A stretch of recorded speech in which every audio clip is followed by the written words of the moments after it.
Back in 2015, Nepal did something pretty radical. It completely changed its system of government.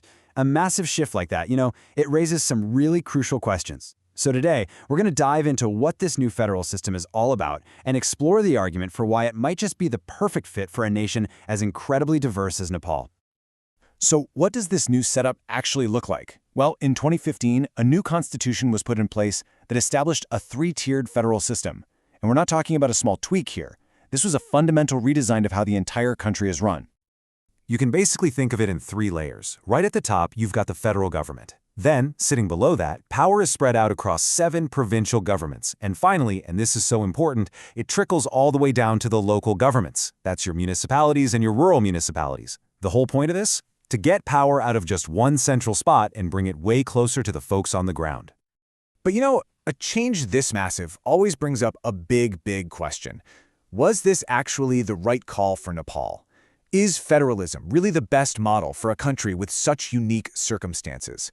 That's the core debate we're really digging into here. Yeah, let's just cut right to the chase. Is federalism the right fit for Nepal? And look, answering this isn't just some political debate. It really gets to the very heart of the nation's identity and its vision for the future. Well, the source material we're looking at is super clear on this. It gives a really confident yes.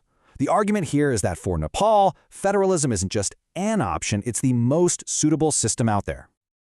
Okay, that is a bold claim. So, what's the logic behind it? What's the evidence? Well, the source lays out 4 key reasons, and we're about to walk through them one by one. All right, so here's the game plan for the next little bit.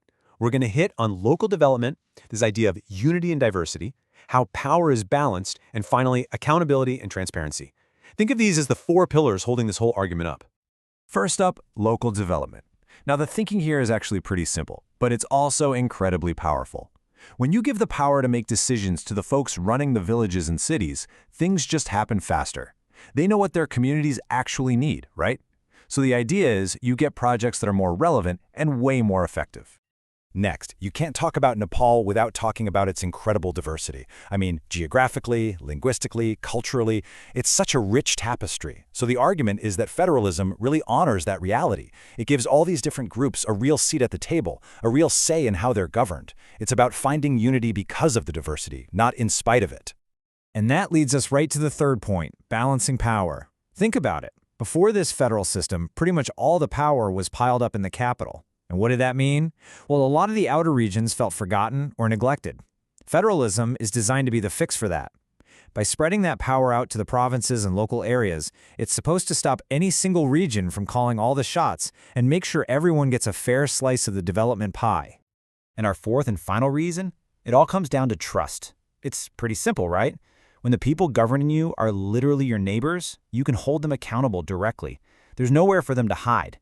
This is supposed to make everything more transparent, cut down on corruption, and at the end of the day, build people's faith in the whole system. It makes government feel less distant, more personal. Okay, so we've walked through the 4 main arguments. What's the big takeaway from our source? And maybe more importantly, what comes next to make sure this whole thing actually works? The conclusion really brings us full circle, right back to that idea of diversity. The source basically says, look, when you consider Nepal's unique blend of geography, culture, and social structures, federalism isn't just one option among many. It's the system that makes the most sense. It's almost tailor-made for the country. But, and this is a really important but, just because the system is a good fit on paper doesn't mean it's a guaranteed success. The source is clear that for federalism to work as intended, there has to be constant effort. We're talking about making sure public representatives have the skills they need and always pushing for more transparency and accountability. And that leaves us with one final thought, something to really chew on. The big idea is there, the framework is built, but making it work day to day, that's the real test. So, the crucial question for the future is this. How can Nepal navigate the inevitable challenges to ensure its federal system not only survives, but truly thrives for years to come?